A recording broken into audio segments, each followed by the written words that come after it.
del Romanico.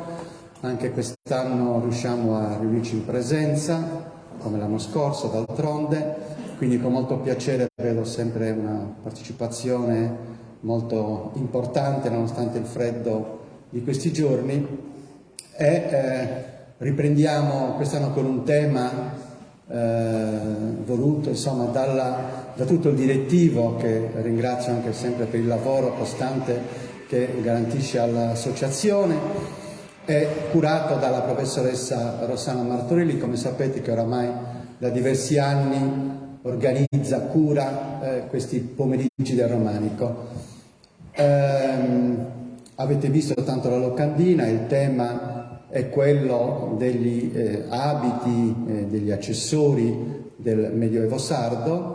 Saranno 4 le conferenze, come di solito avviene tutti gli anni il ciclo di conferenze, e ringrazio per questo quindi Rossana Martorelli, che oggi non è potuta essere presente, ma poi Maura presenterà insomma un suo saluto, e ci teneva a salutare in questa prima giornata. Non sta bene a casa e quindi non poteva essere presente con noi.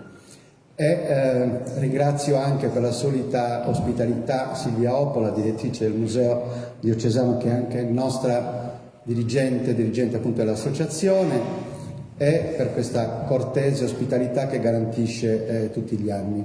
Ringrazio oggi Nicoletta Usai, che apre questo ciclo di conferenze, come tutti gli anni è presente a tutte le nostre iniziative, dagli esordi, dagli inizi proprio in cui l'associazione insomma è nata, e quindi è sempre amica, molto amica del Romanico. E quindi io lascio la parola adesso alla vicepresidente dell'associazione, Maura Falchi, che appunto ci darà il saluto suo e della professoressa Martorelli. Grazie.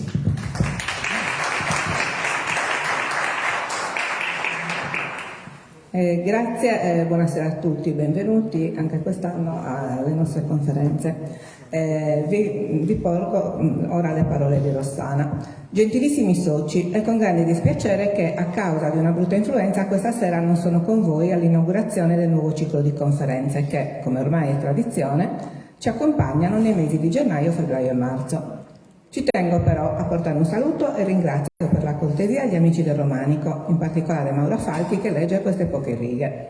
Le ragioni che da alcuni anni spingono l'associazione ad organizzare questi incontri risiedono nel desiderio di arricchire e integrare le conoscenze sul romanico, inteso come periodo in cui nacque e si diffuse lo stile romanico in Sardegna e più in generale nelle regioni affacciate sul Mar Tirreno, che ebbero stretti rapporti storici e culturali con l'isola. Anche sulla scia delle tante domande che ci vengono rivolte dai partecipanti durante le escursioni alle chiese, in questi anni di attività dell'associazione è cresciuto il desiderio di sapere di più della società, dell'ambiente in cui tali monumenti sono stati edificati e hanno vissuto. Pertanto ogni anno abbiamo pensato di approfondire un aspetto. Per il 2023 la scelta è ricaduta sull'abbigliamento, esaminando abiti, accessori e ornamenti attraverso le fonti scritte, documentarie, iconografiche e materiali. Un ben noto detto recita: l'abito non fa il monaco, o forse sì. Il modo in cui ci si abiglia è in fondo sempre lo specchio di un'epoca, con i suoi mutamenti storici, culturali ed economici. Il vestito riflette le condizioni di vita e lo status sociale di chi lo indossa e la sua posizione in quella società che commissiona, costruisce e frequenta le chiese romaniche. Proprio per questo le conferenze tratteranno il tema sotto diversi aspetti, partendo dal costume di personaggi pubblici importanti, i regnanti, argomento della relazione odierna tenuta dalla collega Nicoletta Usai, che apre il ciclo di quest'anno, all'ambito dei religiosi che hanno un ruolo cardine nella società medievale, sarda e non, e ovviamente nelle nostre chiese, è dedicata alla conferenza dello storico dell'arte medievale Valerio De Ida la settimana prossima. Le nostre conoscenze si avvalgono anche del contributo degli oggetti ritrovati negli scavi archeologici, appartenuti più probabilmente alla gente comune, che trovano spesso confronti con le raffigurazioni di uomini e donne nei dipinti dell'epoca. Di questo parlerà il 10 febbraio l'archeologa cagliaritana Maria Francesca Piu. Infine, per disegnare un quadro più completo, è doveroso ricordare che l'isola aveva stretti rapporti con altre regioni, soprattutto con la Toscana, una regione certamente al passo con la moda. Giovanna Ferri, da poco assunta all'Università di Sassari, ci racconterà il 3 marzo come si vestivano i contemporanei fuori dall'isola e sarà interessante cogliere le eventuali analogie e divergenze, così come oggi fra i diversi paesi. In conclusione, auguro ai relatori buon lavoro e ai presenti buon ascolto e speriamo di vederci la prossima settimana. Rossana Martorelli. Ora la parola alla professoressa Nicoletta Usai.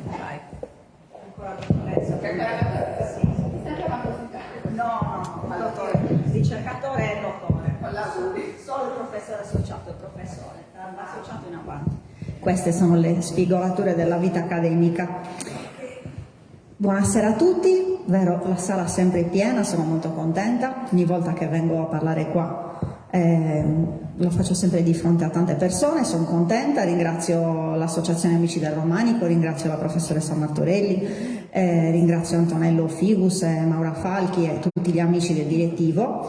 Riflettevo venendo qua che è la prima volta che apro le conferenze, quindi sono anche un po', come dire, agitata più del solito, perché in genere sono sempre quella che viene dopo la professoressa Martorelli, questa volta sono io che in qualche modo vi introduco in questo tema, che è un tema molto interessante e meno semplice di quello che sembri da affrontare, soprattutto se si parla della Sardegna medievale, perché come ben sapete come territorio è sicuramente un contesto ricchissimo di chiese, di edifici, molto meno ricco di immagini che ci permettano di imbastire un ragionamento su questo tema, abiti, accessori e ornamenti nella società. In particolare io poi mi occuperò stasera di un tema ancora più delicato, se possibile, cioè l'abbigliamento dei giudici e delle giudicesse, riflessi di uno status symbol. In realtà era nato come una domanda, quindi riflessi di uno status symbol, poi abbiamo deciso di levare il punto interrogativo, ma vedremo che ci faremo qualche domanda, cercheremo anche di darci qualche risposta. Intanto partiamo da un punto, cioè come lo studio dell'abbigliamento può aiutarci nello studio delle opere d'arte. È in effetti un ausilio molto importante. Per esempio, pensate che nel 1974 uno storico dell'arte molto molto importante, che è Luciano Bellosi, che credo sia ancora vivo, forse è morto da poco, aveva datato i dipinti del Camposanto monumentale di Pisa, che vedete nell'immagine, proprio esaminando l'abbigliamento delle figure rappresentate. E quindi aveva collocato quest'opera, che è straordinaria, tra l'altro da poco restaurata proprio nel Camposanto monumentale di Pisa, al XIV secolo, intorno agli anni 30, 36, 37. E in effetti, partendo da questo studio, anche Fernanda Poli, che è una storica dell'arte sarda che tanto si è occupata dello studio della pittura e dell'architettura medievale della Sardegna, diceva nel 1998, proprio rispetto ai dipinti della cappella del castello di Serravalle della chiesa di Nostra Signora del Sostegno Saltos, diceva: può essere utile cercare in un testo di contenuto ideale e simbolico i segnali del tempo storico in cui vivevano il pittore e la gente del castello, le tracce del loro vivere quotidiano che in un secolo come il 300, quando si inizia a guardare le cose che ci circondano e a rappresentarle, non possono mancare. Cosa intendeva? Intendeva che in effetti in un contesto che poi vedremo, di cui poi parleremo, come la cappella del castello di Serravalle, in questo ciclo pittorico poteva essere utile per datarlo, cercare qualche indicazione proprio nel look che avevano le figure rappresentate, quindi nel tipo di vesti che avevano, nel tipo di ornamenti, se avevano dei guanti oppure no, se avevano delle cuffiette, che tipo di cuffiette potevano essere e cose di questo genere. Indubbiamente questo è un elemento importante, un elemento che però bisogna utilizzare sempre con grande prudenza, perché come vedremo, ce ne renderemo conto soprattutto nel caso del castello di Serravalle, nel caso, mi sentite bene anche in fondo? Ok. Nel caso del castello di Serravalle e degli indumenti utilizzati, tendono a essere un po' generici. Quindi è vero che dobbiamo utilizzare che possiamo utilizzare anche questo tipo di fonte per studiare, per capire le opere pittoriche, è altrettanto vero che dobbiamo sempre usare molta cautela, perché a volte rischiamo veramente di prendere un po' delle cantonate. Facendo un discorso un po' generale e, come dire, prendendola un po' alla larga, diciamo intanto questo, che il Medioevo, lo sapete bene, è quell'arco cronologico che va, diciamo, dal V secolo, IV, V, VI secolo, fino alla metà del XV, attenzione, alla metà del XV. Ecco, nei primi secoli le persone, le donne e gli uomini si vestivano in maniera abbastanza semplice, non è che avessero desiderio, necessità di ostentare chissà che, semplicemente si vestivano per essere comodi e per scaldarsi, insomma. Da questo punto di vista, più che le immagini o le sculture, è la cultura materiale che ci fornisce delle indicazioni, e quindi la cultura materiale ricade un po' in tutta quella, diciamo, quella fattispecie di ritrovamenti archeologici, per esempio i corredi all'interno delle sepolture, per esempio resti di vestiario delle sepolture stesse. Ecco, tutta questa cultura materiale ci fornisce degli elementi che aiutano gli archeologi e anche noi storici dell'arte a avere qualche idea di come si potessero vestire nei primi secoli del Medioevo. Per esempio abbiamo delle indicazioni rispetto al look dei Merovingi, cioè quelli che si collocavano nell'attuale Francia tra VI e VII secolo, e quindi avevano per esempio delle tuniche di lino, delle braghe fissate con delle fascette, le donne al di sotto delle vesti indossavano sempre una camicia di lino a contatto con la pelle. Bisogna dire che in questo periodo in Occidente ci sono, forse un pochino meno luce aiuta, ci sono meno indicazioni, mentre invece abbiamo tante fonti iconografiche, cioè tante immagini che ci aiutano a ricostruire come si vestissero i bizantini, cioè quelli che stavano nella parte orientale, diciamo intorno a Costantinopoli, l'attuale Istanbul. I bizantini ci aiutano a capire come effettivamente l'abbigliamento fosse per la società bizantina proprio il riflesso di uno status symbol, cioè a seconda della categoria, della classe, della posizione sociale ci si vestiva in un certo modo, ci si poteva vestire in un certo modo. Vi porto come esempio questa immagine famosissima di un mosaico che sta però non in Oriente ma a Ravenna, a San Vitale, che è il mosaico, uno dei due mosaici del catino absidale, cioè dell'arco absidale, di Giustiniano e Teodora. Questo è Giustiniano, l'imperatore del VI secolo, insieme... Lui ovviamente è questo qua, insieme a Massimiano, l'arcivescovo di Ravenna. Ecco, quello che vi faccio notare è proprio l'abbigliamento. Cioè, come vedete, Giustiniano è evidenziato ovviamente non soltanto dall'aureola, ma soprattutto dalla corona, che è un accessorio, diciamo l'accessorio più classico utilizzato per evidenziare un ruolo particolarmente importante. Ricordatevela bene questa corona perché poi ne riparleremo tra un po'. E poi, come vedete, ha questo lungo mantello fissato con questa fibula. Notate ovviamente come il mosaico ci faccia vedere comunque che il tessuto era particolarmente prezioso, quindi un tessuto che ci possiamo immaginare in tessuto, scusate il bisticcio di parole, di fili d'oro.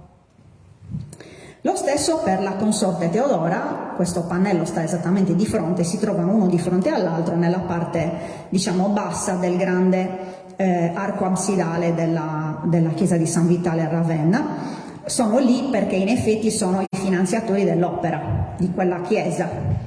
Si fanno mettere lì come se fossero proprio la base della zona più sacra della chiesa, pur non essendoci mai andati.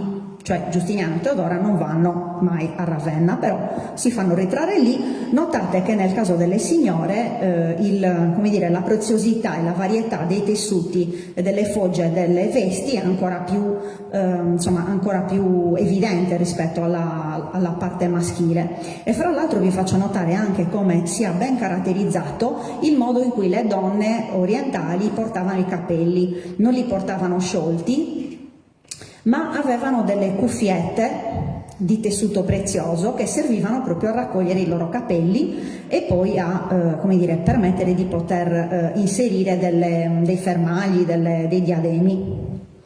Ovviamente la più importante, pur non essendo al centro della composizione, lo vedete un po' spostata da un lato, è Teodora, che ha questo nimbo, questa aureola notevole, insomma, e poi anche lei ben individuata dalla corona, dal capo coronato con i pendilia. Diciamo ritratti meno famosi, probabilmente, quelli di Giustiniano e Teodora di San Vitale sono molto noti, questi sono diciamo un po' più di nicchia, però ci manifestano sempre l'abbinamento intanto del potere con la corona. Questo è molto importante. La corona è un po' quell'attributo, quell'accessorio, ecco, se vogliamo dire così, che individua un personaggio particolarmente di spicco. E poi vedete anche, insomma, la preziosità sia nel caso di Giovanni sia nel caso di Alessio Comneno. In questo caso nell'immagine di sinistra vedete l'oros e tutto il parato ingemmato di cui si vestiva l'imperatore, ovviamente sempre con la corona con i pendilia, anche se sembra una cuffia, in realtà è la corona. Lo stesso vale qua per Alessio, e anche in questo caso vedete, in questo caso quello di sinistra è un mosaico, quello di destra è un dipinto, vedete sempre il tessuto prezioso. Quindi abbiamo alcuni elementi, abbiamo intanto la corona come diciamo elemento identificativo del potere e poi i tessuti preziosi, ovviamente. Questo perché? Perché insomma le figure di spicco, le figure di dominio avevano tutto l'interesse a che coloro che guardavano individuassero immediatamente qual era il loro status sociale, quindi qual era il loro ruolo. Poi se c'è qualcosa che vi sfugge o mi fermate o dopo mi chiedete. Ecco, in Oriente devo dire che le cose sono più semplici, cioè i bizantini tendono a essere proprio lineari, chiari, non ci sono particolari difficoltà di ricostruzione, nonostante non abbiamo abbiamo diversi buchi storici, ecco, però nel complesso più semplice. In Occidente è molto meno facile, iniziamo a avere le idee un pochino più chiare a partire dal XII-XIII secolo, quando cambia un po' il pensiero in Occidente, il pensiero, la cultura, il modo il modo anche di svilupparsi della società. E quindi qua vedete un'immagine di uno dei tanti taccuini con scene di caccia, rappresentazioni di animali, di piante che si diffondono molto in questo periodo e di fatto questo tipo di pubblicazioni, questo tipo di oggetti, di manufatti permettono di capire come un po' anche l'abbigliamento inizia a cambiare. Ci sono casacche con grandi maniche molto, molto ampie, lo vedete qua, queste braghe abbastanza aderenti, tipo pante elasticizzati potremmo dire, e soprattutto si diffonde proprio nel XIII secolo, ma in maniera molto importante nel XIV secolo, l'abitudine di foderare di pelliccia l'interno dei mantelli e delle vesti. Quanto più si è ricchi, tanto più si utilizzano queste pellicce pregiate ovviamente per foderare l'interno. Sempre in questo periodo, diciamo nel XIII secolo, vengono inventati i bottoni. Pensate un po', non c'erano prima i bottoni, vengono inventati i bottoni che permettono anche di stringere le maniche, quindi non soltanto grandi maniche ma anche eventualmente maniche molto strette, e poi per quanto riguarda la donna, a partire dal 300 un altro elemento distintivo dello status sociale è lo strascico, Cioè se per l'uomo diciamo, l'interno della veste o del mantello foderato di pelliccia è un po' il trend diciamo, della moda, per quanto riguarda la donna ovviamente c'è questo lungo strascico, abiti un pochino più stretti. Ecco, come possiamo vedere per esempio in questa miniatura molto famosa. Purtroppo ho trovato solo questa foto non tanto definita, però tutto sommato ci aiuta. E intanto vedete la varietà, guardate la data, siamo nel 1380, e in realtà una miniatura che tra l'altro rappresenta un soggetto sacro, cioè Sant'Orsola e le sue compagne, però come vedete non sembra veramente un'immagine di una, come dire, di una santa e delle sue compagne, ma come dire, quasi una sorta di chiacchierata tra amiche. E notate anche la grande varietà di tessuti e la grande varietà di acconciature e di, come dire, di ornamenti che hanno queste signore. Ecco, un momento sicuramente, uno spartiacque sicuramente da ricordare è l'emanazione delle leggi suntuarie, che accade diciamo, in maniera diversificata a seconda dei contesti geografici a partire dal 200, quindi nel XIII secolo. Queste leggi suntuarie che cosa sono? Sono delle leggi che servono ai governanti per cercare di controllare la diffusione del lusso nelle città, negli strati della società. In realtà i governanti cercano di vietare l'utilizzo di tessuti troppo preziosi, di ornamenti troppo vistosi, cioè cercano di uniformare, di tenere verso il basso quelle che sono le diverse classi sociali per evitare che ci siano troppe diversità, che ci siano troppi, come dire, troppi alti e bassi. Di fatto queste leggi suntuarie vengono rispettate soltanto da alcuni e da altri no, e questo fa sì che evidentemente le divergenze, le diversità sociali si notino molto di più.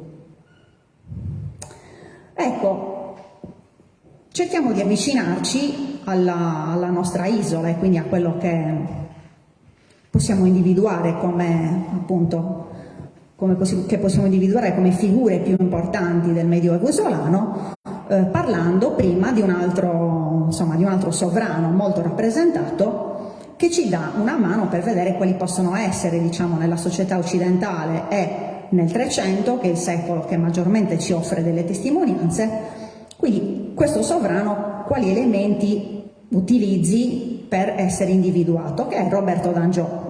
Roberto d'Angiò, che in questo caso vedete è ritratto in un celeberrimo dipinto di Simone Martini, incoronato dal fratello San Ludovico da Tolosa. Vedete che abbiamo sempre la preziosità dei tessuti, poi vabbè Simone Martini, che è un pittore famosissimo del Trecento, utilizzava molto questo modo di dipingere così prezioso. Vedete ancora una volta che come dire, l'elemento distintivo è la corona.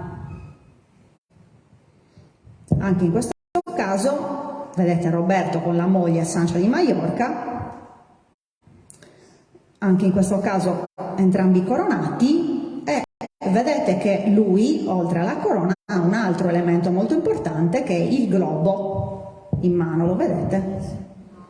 Aspettate, adesso ve lo faccio vedere. Lo vedete qua? Questa sfera che tiene in mano, ditemi se lo vedete oppure no, fatemi un cenno. Pardon? Stavo guardando voi, stavo indicando il piede. Lo vedete? Sì. Comunque questo che è un globo, ve lo dico io, fidatevi di me, è un altro di quegli attributi, di quegli accessori, ecco, che indicano in qualche modo il potere. Ancora in questo caso, guardate qua, questa è una miniatura di un manoscritto, siamo sempre nel XIV secolo più o meno alla metà. Ecco qua, vedete quello di cui stavamo parlando prima, cioè il mantello rosso foderato di pelle, di pelliccia di vaio. Adesso ve lo faccio vedere, guardate qua. Questa questa parte grigiolina, grigia e bianca, che vedete, è proprio la pelliccia che fodera il mantello. Questo è un elemento molto importante perché poi vedrete che ce l'abbiamo anche qua in Sardegna, proprio questo elemento distintivo. Oltre alla corona abbiamo detto, e vi faccio notare anche, guardate, la cuffietta che comunque serve a reggere i capelli prima della posizione della corona. Ancora sempre Roberto d'Angiò, perché prendiamo lui? Perché ci interessa una figura di sovrano che possiamo collocare alla metà del XIV secolo, quindi dobbiamo tenere presente questi due elementi. Metà del 300 è, diciamo, il ruolo di sovrano. Anche in questo caso lo vedete qua abbigliato come un cavaliere, quindi con la cavalcatura rampante. Guardate, un altro elemento molto importante, la spada appesa al fianco. Poi ovviamente tutto di rosso con il giglio, insomma, tutti gli altri elementi. E dopo questo lungo preambolo passiamo alle cose di casa nostra, che in realtà tendono a essere un pochino più, come dire, non più semplici, ma meno numerose, ecco. Cioè possiamo fare un ragionamento su alcune immagini, in particolare l'immagine più nota, sicuramente più conosciuta della Sardegna medievale, è la rappresentazione di Mariano, del Donnicello Mariano, inginocchiato ai piedi della Vergine con Gesù, del Politico di Ottana. Opera straordinaria, conservata nella ex cattedrale di San Nicola di Ottana, dipinto su tavola che rappresenta i santi Francesco e Nicola e le storie della loro vita e i loro miracoli. In alto vedete la Madonna con il bambino, da un lato c'è Mariano e dall'altro c'è Silvestro, il vescovo di Ottana. Perché siamo così sicuri che sono loro? Perché fortunatamente, sapete, la Sardegna è abbastanza avara di fonti che certamente ci aiutano a collocare cronologicamente delle opere. In questo caso abbiamo un'iscrizione che si trova qui nel soppedaneo del trono della Vergine, che ci dice che proprio questi due sono il vescovo Silvestro e Mariano, il Donnicello Mariano. Quindi sappiamo che lui quando finanzia quest'opera ancora non è giudice, quindi non è ancora sovrano del giudicato d'Arborea, ma è principe ereditario. C'è ancora suo fratello Pietro. Lo vediamo qua. Ecco, tutto il discorso che abbiamo fatto prima ci serve a capire l'importanza del modo in cui Mariano è rappresentato in questa immagine. Intanto come lo vediamo? Giovane, coi capelli ricci e biondi, vestito di rosso con il mantello, vedete, foderato di pelliccia,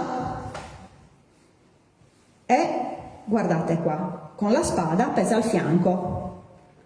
Ecco, questi sono due elementi estremamente importanti. Il mantello, l'abbiamo detto, la veste foderata è sicuramente un accessorio, ecco, un capo d'abbigliamento particolarmente pregiato. La spada appesa al fianco è un attributo che ci indica il suo ruolo in quel momento, cioè lui era un cavaliere. Come lo sappiamo? Lo sappiamo non soltanto dal fatto che avesse la spada appesa al fianco, ma anche dalle fonti scritte che ci dicono che Mariano era stato mandato a Barcellona con il fratello Giovanni per ricevere un'educazione catalana, e alla corte di Barcellona non soltanto si sposa con una catalana, così come suo fratello Giovanni, ma entrambi in occasione del matrimonio ricevono proprio l'investitura cavaliere. Quindi ben lungi da essere, come dire, delle figure isolate o cresciute in un'isola privi di confronto con l'esterno, Mariano e il fratello Giovanni sono esattamente il contrario, cioè figure di nobili di spessore notevole che crescono alla corte di Barcellona, quindi non crescono in Sardegna, si sposano con due nobili catalane e tornano in Sardegna come cavalieri. Giovanni diventerà un grandissimo feudatario, il più importante feudatario della Sardegna del 300, Mariano diventerà il giudice d'Arborea, insomma Mariano IV non è che abbia bisogno di troppe presentazioni. A noi interessa in questo caso vedere come la sua figura sia identificata chiaramente da questi due elementi, di abbigliamento, di accessori, quindi il mantello, la veste rossa, il mantello foderato di pelliccia e la spada appesa al fianco. Poi mi sono chiesta tante volte se lui effettivamente assomigliasse a questo. Questo me lo sono chiesta, ovviamente non ho una risposta, però vi dico che nelle mie elucubrazioni su questo dipinto spesso mi sono chiesta ma chissà se lui era così, chissà se l'hanno rappresentato veramente, cioè se lui era lì quando l'hanno dipinto, insomma, vabbè, vaneggi ovviamente, questo va da sé. Però insomma è comunque interessante perché il ritratto io lo trovo abbastanza caratterizzato, non un ritratto, non un'immagine stereotipata, voglio dire. Se era già tornato dalla Spagna oppure ci deve ancora? No, credo che fosse già tornato, però anche su questo si basa sulla datazione che io do di quest'opera, che non è, diciamo, universalmente condivisa. Alcuni lo mettono un po' prima, altri lo mettono un po' dopo, ma sono pinniche da storici dell'arte, cioè parliamo di 3 anni prima, 3 anni dopo, insomma niente di sostanziale. Diciamo che quest'opera, non l'abbiamo detto, davo per scontato, ma lo diciamo, la collochiamo secondo me nel 1338, però alcuni la mettono un pochino dopo, un paio d'anni dopo. Secondo me lui torna qui e fa fare quest'opera, questa è la mia opinione, però appunto è solo la mia opinione. Ora andiamo invece dall'altra parte, sull'altro fronte, perché il politico di Ottana, l'abbiamo detto, è una commissione di Mariano. I dipinti di Bosa della chiesa di Nostra Signora del Sostegno Saltos sono invece, a mio avviso, il prodotto della committenza del fratello Giovanni, che ha un rapporto pessimo con Mariano, probabilmente lo saprete, i due non si sopportano, sono esponenti di due fazioni opposte. Mariano è assolutamente difensore dell'autonomia del giudicato d'Arborea, Giovanni è invece, come dire, troppo legato alla sua crescita catalana e quindi è un sostenitore, un follower dei catalani in Sardegna, potremmo dire. Tant'è vero che Mariano si rifiuta poi di accettare l'etichetta che i sovrani catalani gli danno di feudatario del re catalano-aragonese. Mariano si definirà anche nelle fonti sempre il rex del giudicato d'Arborea. Insomma, suo fratello Giovanni invece è di un altro orientamento, evidentemente gli viene attribuito questo feudo importantissimo che gravita intorno al castello di Serravalle e sempre a mio avviso, ma insomma è una lettura che anche Fernanda Poli condivideva, a Giovanni vanno ascritti questi dipinti che sono, vedete, insomma anche questi molto famosi e che ci presentano, vedete, degli elementi interessanti che abbiamo visto anche poc'anzi. In questo caso abbiamo un'iconografia molto molto particolare che è l'incontro dei tre vivi e dei tre morti.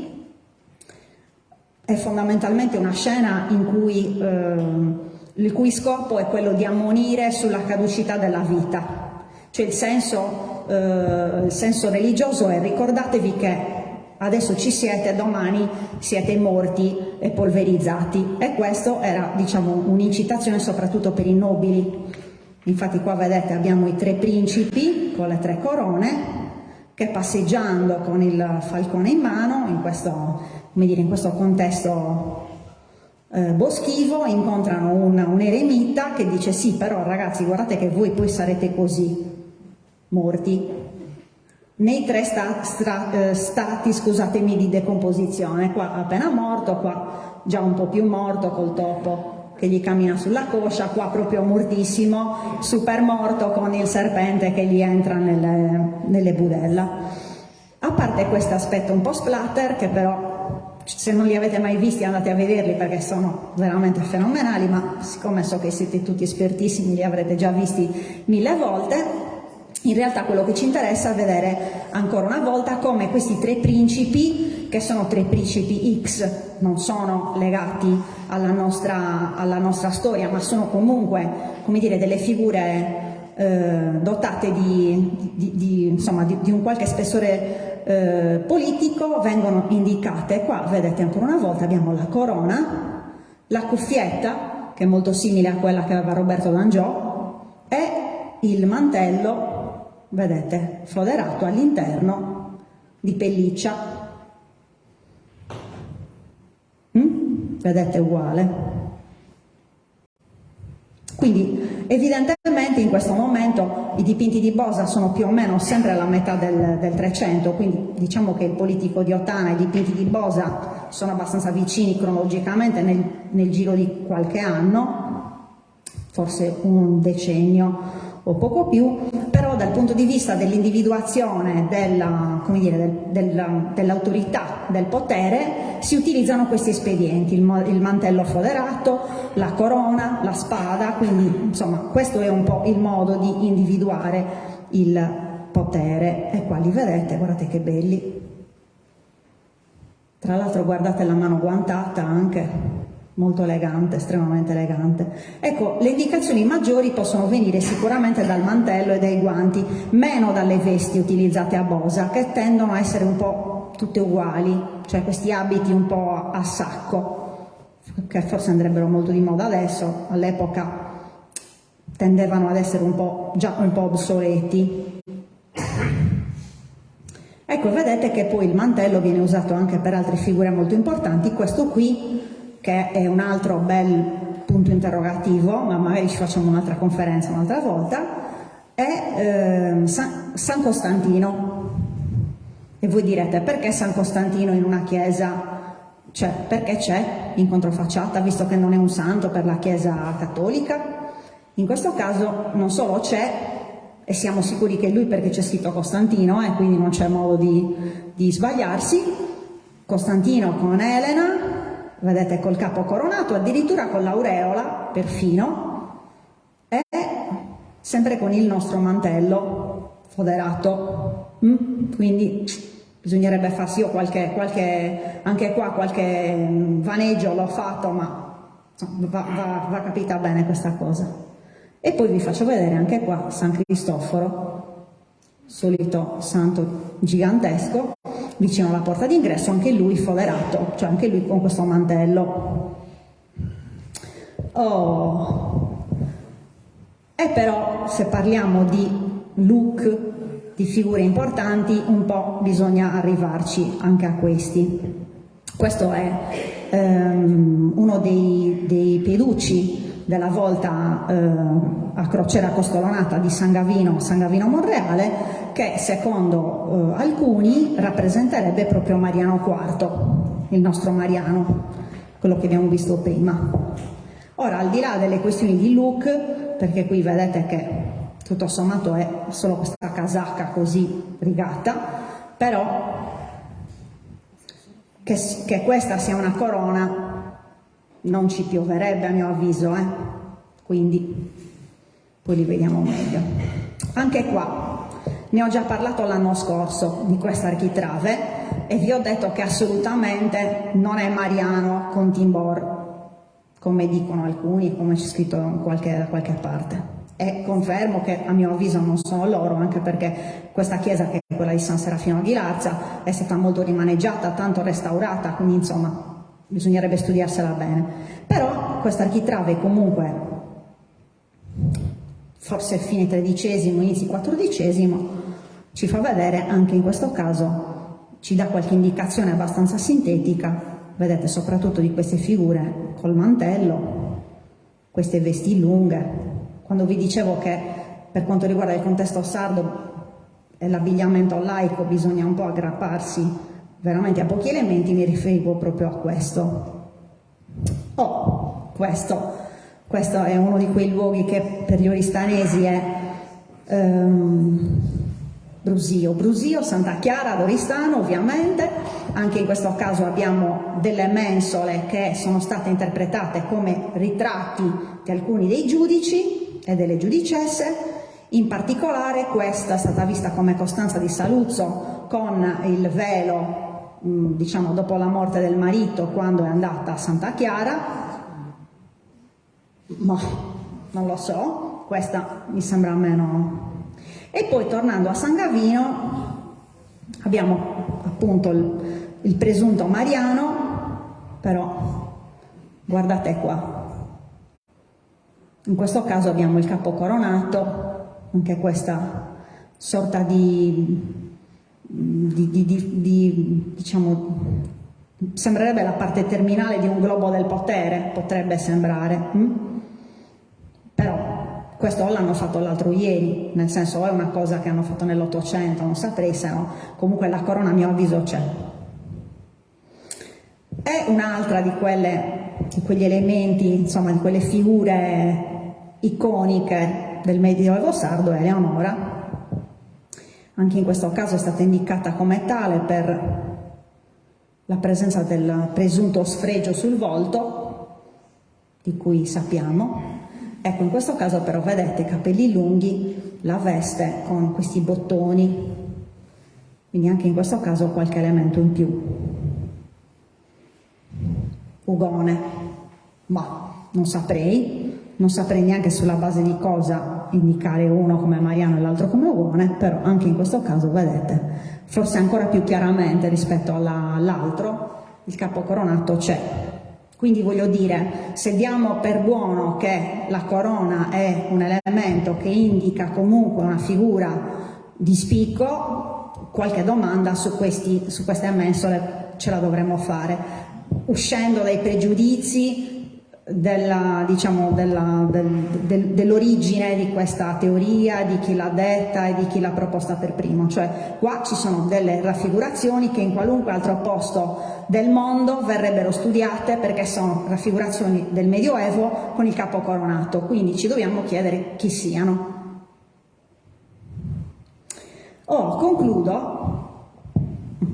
Concludo facendovi vedere un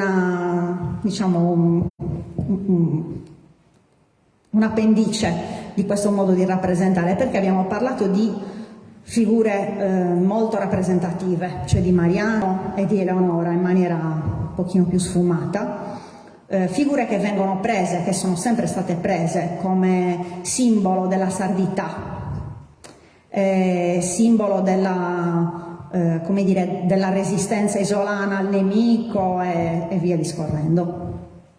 Ecco, interessante che di Eleonora nel Medioevo, a parte quel busto di San Gavino di cui oggettivamente possiamo dire sì è lei come no, ecco, di Eleonora non c'è assolutamente nessuna immagine, cioè tutte le immagini che abbiamo sono dall'800 in avanti e tutte quante così.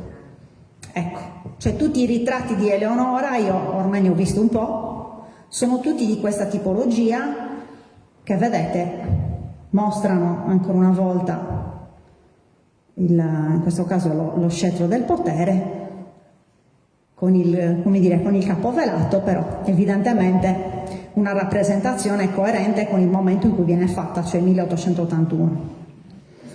E poi concludo con questa serie di ritratti che non so se conosciate oppure no, anche questi meriterebbero un approfondimento, che sono custoditi al museo Musa ex Canopoleno di Sassari e sono i ritratti dei giudici di Torres.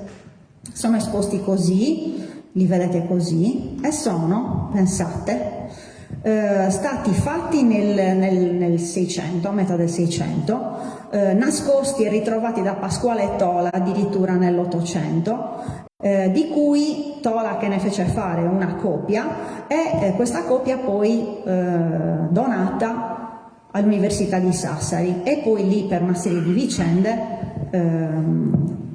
approdata al museo. Ecco, l'aspetto che mi interessa particolarmente è che anche in questo caso l'elemento distintivo, la corona, c'è sulla testa di ognuno di questi, nonostante alcuni siano completamente inventati e non esistano assolutamente, altri siano nominalmente, diciamo, gli stessi, ma abbiano un look completamente diverso. Vedete che sono un po' un miscuglio, un po' togati, un po' romani, un po' così, un po' strani. Guardate qua questo. che tutto sembra tranne un giudice, no? Che ha questa sorta di cappello da notte, più che altro, però se li guardate qui c'è il colpo d'occhio complessivo da queste immagini di tutti questi personaggi coronati, che danno secondo me la misura proprio di, nonostante non avessero nessuna verosimiglianza, nessuna aderenza al Medioevo, niente proprio, però di come ci fosse, sia rimasta nel pensiero isolano questo bisogno di autolegittimarsi, di autoaffermarsi, cioè di autorappresentarsi così, con questi personaggi coronati, importanti. Però io ve lo dico e non lo nego, non c'è bisogno di volersi autoaffermare, perché la Sardegna nel Medioevo era importantissima. Lo era assolutamente, quindi noi abbiamo, come dire, delle figure rilevanti e importanti, anche se abbiamo poche immagini che le rappresentano. Poi su questi magari facciamo un altro approfondimento. Grazie mille.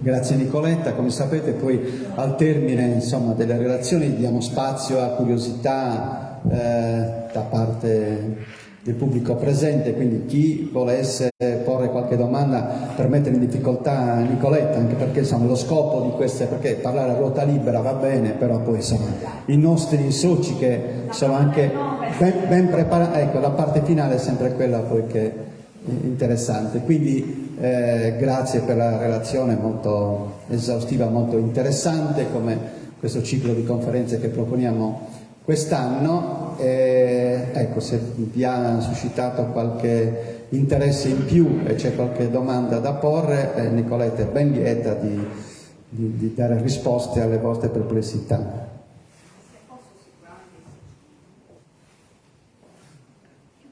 No, tutti... Bravissima, commissione.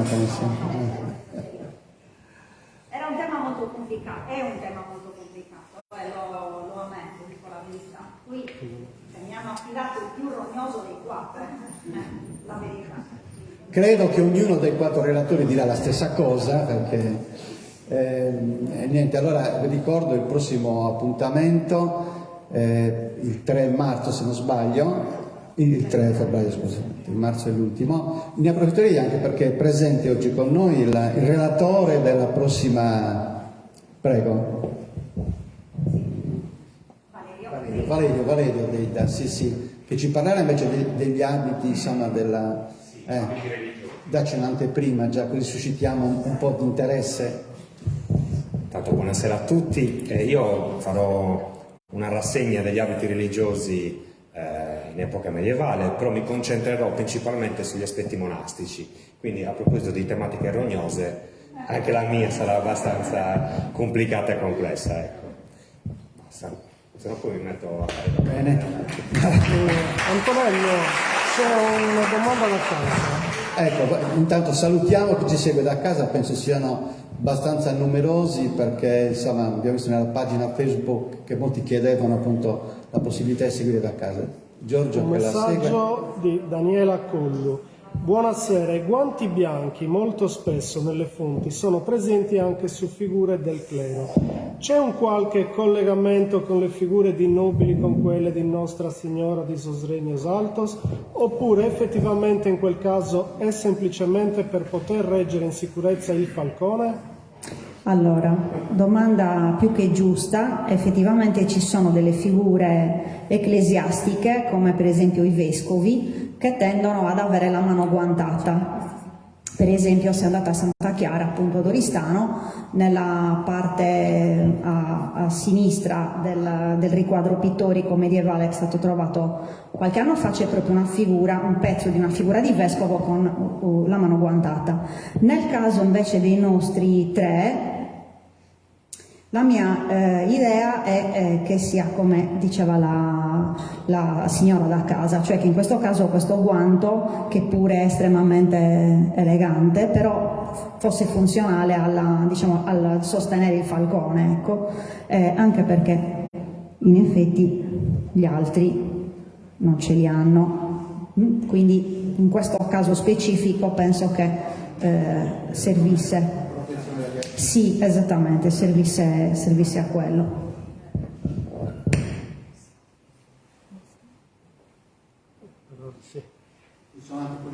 No, da casa... Da casa... Ecco, Quindi vedi. noi, cioè, l'immagine che abbiamo di Eleonora è completamente sbagliata. E come si potrebbe realmente... Allora, che domanda difficile, che cosa spinosa da affrontare ad Oristano, proprio. Allora, secondo me la questione si pone in questi termini. Allora, ci sono le fonti che ci parlano di lei, che ci parlano effettivamente dello sfregio in faccia, quindi degli elementi che ci aiutano a come dire, immaginare come potesse essere, ci sono nelle fonti. Di fatto non ci sono immagini note, fatte nel Medioevo. Il modo di vestire, noi ce la vediamo in effetti molto più con vestiti di altre epoche. Esatto, sì. Sicuramente era molto più... Beh, molto meno... era vestita alla medievale, certamente, anche perché la maggior parte almeno alcuni ritratti attribuiti ad Eleonora e fatti nell'Ottocento, sono in realtà ritratti di Giovanna la Pazza. E quindi tutti quelli che poi vengono fatti dopo vengono copiati da questo primo ritratto, però non è lei, cioè quelli che vediamo... Alla fine era quasi anche lo sfalsamento... Esatto, esattamente. Esatto, è lo stesso discorso che si può fare dei ritratti dei giudici che sono stati fatti in copia nell'Ottocento, perché nell'Ottocento c'era un grande bisogno di autolegittimazione, soprattutto a ridosso dell'ingresso cioè dell'unità d'Italia, quindi ci si doveva in qualche modo legittimare agli occhi della comunità del neonato Stato italiano, e quindi si utilizzano questi simboli identitari, e il Medioevo è in quel momento eletto come epoca particolarmente pregnante della storia sarda, quindi non l'epoca nuragica, i nuraghi, ma il Medioevo, che tra fine 800 e inizi del Novecento è proprio il periodo che viene indicato come quello in cui la società sarda e i governanti sardi erano resistenti al nemico invasore, eccetera, eccetera, eccetera. E quindi si crea questa mitizzazione di questi governanti anche attraverso questo tipo di ritrattistica encomiastica, che però non ha nessun aggancio con la realtà storica medievale. Quindi il problema di Eleonora è che in effetti è spesso, a mio avviso, usata come grimaldello identitario, ed è quasi come, però dal mio punto di vista, le si levasse un po' di autorevolezza, perché anche lei ha fatto grandi cose, ma non c'è bisogno di metterla nella produzione delle angurie, adesso la usiamo un po' da tutte le parti, magari non ce n'è tutto questo bisogno, nel senso, lei è una figura storica di grande rilievo e parla da sola, ecco, anche senza sovraesporla come si fa ultimamente. Adesso mi impallineranno sicuramente per quello che ho detto, però in realtà io amo molto Eleonora, però no, l'orto non ce l'avevo, esatto. No, poi non ho niente contro l'orto, ovviamente, ci mancherebbe altro, però è comunque una figura storica che ha un grandissimo spessore, ecco, senza bisogno di attribuirle come dire, retropensieri identitari. Lei era la figlia di Mariano, era indubbio che proseguisse nell'opera del padre. Infatti la carta de Logu, che dicono che è fatta da Eleonora, in realtà la fa Mariano, cioè la fa suo padre, lei poi la rifà, la ratifica. Noi abbiamo l'edizione, la versione diciamo di Eleonora, però c'era già da prima.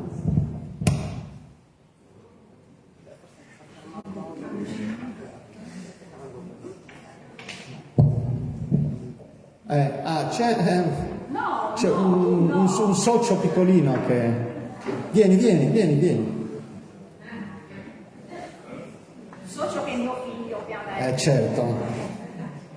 Cos'è che non si ricorda a mamma solitamente? Chiediglielo adesso. Perché Eleonora d'Arborea venne rappresentata nello stesso modo? Sempre nello stesso nei dipinti. Allora, giusta domanda. Deve dire se è soddisfatto o no della risposta. Stava morendo dalla voglia di farmi una domanda. Prima che avessi iniziato a parlare. Allora, l'equivoco si generò con un ritratto di Giovanna la Pazza che venne erroneamente identificato come il ritratto di Eleonora d'Arborea, e da quello originale ne sono seguite una serie di copie tutte uguali, tutte più o meno allo stesso modo, con questi lunghi capelli, insomma è tutta un'altra serie di attributi, e che ci riportano questo viso, questo volto di Eleonora sempre fatto allo stesso modo, che però in realtà è il volto di un'altra donna. Per esempio, uno di questi è conservato a Cagliari nella collezione Piloni dell'Università di Cagliari, quindi se vi capita di andare a visitarla è proprio all'ingresso, ve la trovate appena entrate, è lì sopra. E la cosa interessante è che lì, per esempio, la didascalia, la targa che è attaccata alla cornice, che è la targa ottocentesca, dice ritratto di Eleonora d'Arborea, e poi sotto c'è un cartellino o di Giovanna la Pazza. Quindi... C'è un'altra osservazione. Sempre Daniela Collo ringrazia e poi chiede: Sì. Per quanto riguarda le leggi suntuarie, Sì. abbiamo qualcosa di specifico nella Sardegna? Sì. Allora c'è qualche attestazione a Sassari, perché Sassari da questo punto di vista è assolutamente avanti anni luce, e quindi anche dal punto di vista c'erano gli statuti sassaresi, insomma, nel 300, quindi c'è qualche attestazione a Sassari sicuramente. E quelle sono, solo interessanti dal punto di vista sociale, antropologico e sociologico, perché fanno vedere proprio come ci fosse il timore di un'eccessiva diversità sociale, di troppe differenze sociali all'interno delle comunità, e quindi in qualche modo si cerca di calmierare questo sfoggio eccessivo di tessuti preziosi, di ornamenti, di orpelli, però insomma a occhio e croce non doveva essere così semplice regolamentarli.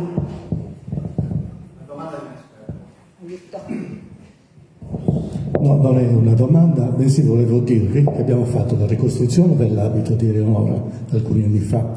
Ci siamo basati sul sull'alto rilievo che vediamo nella chiesa di San Gavino di Monreale, dove si vede solo una parte dell'abito, però siamo andati a cercare altri dipinti di quella tipologia di abito, e dunque abbiamo fatto, una sorta di collage, e ne parleremo la prossima volta, lo porteremo qui, così potrete vedere dal vivo quella che è la nostra idea di quale dovesse essere il vestito di Eleonora.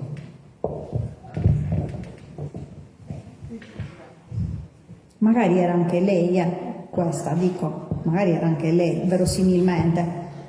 Io sono portata a pensare che comunque queste mensole, insomma, su cui imposta la volta, fossero effettivamente delle figure di governo. Non credo che siano delle immagini così messe là a casaccio.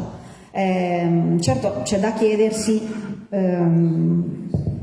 dal punto di vista proprio della committenza e anche del ruolo che questa chiesa aveva, la funzione che svolgeva, qual era l'interesse a mettere queste figure così importanti nel presbiterio, alla base della copertura del presbiterio. Sono domande che comunque ci dobbiamo fare, insomma, ripeto, senza pregiudizi dal mio punto di vista. Io non sono della fazione del no, i giudici non sono mai stati rappresentati da nessuna parte, i peduci di San Gavino non sono di questo pensiero, di questa opinione. Credo invece che proprio perché abbiamo poche fonti iconografiche, quelle che abbiamo dobbiamo cercare di studiarle molto bene. Lo dico a me prima di tutto. Un'altra domanda. Gianluca Vacca chiede: abbiamo inventari o testamenti che descrivono l'abbigliamento in età giudicale? Testamenti non lo so, credo di no. Testamenti un po' dopo, etta giudicale no. Inventari, abbiamo dei documenti che ha studiato Rosanna Lugi, che ha trovato a Barcellona, che parlano di oggetti e tessuti che si spostano da Barcellona alla Sardegna e dalla Sardegna a Barcellona, diciamo per il tramite di Mariano e Timbor. Quindi abbiamo delle indicazioni su, per esempio, dei copricassa, dei piatti, degli oggetti, le spade. Ecco, le spade di Mariano in questi documenti sono enumerate delle spade di Mariano, quindi non ce n'era una sola, insomma, questo sì.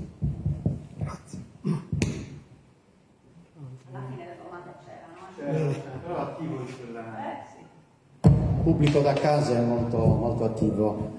Quindi Mario, che è il dirigente dell'associazione che ha parlato prima, hanno fatto una grande ricostruzione, era insomma capo di un gruppo che faceva questi studi, queste ricerche e ricostruiva poi abiti medievali, quindi insomma, per chi sarà presente la prossima volta vediamo anche la versione ricostruita dal gruppo, da Mario, insomma, dal suo gruppo di ricerca.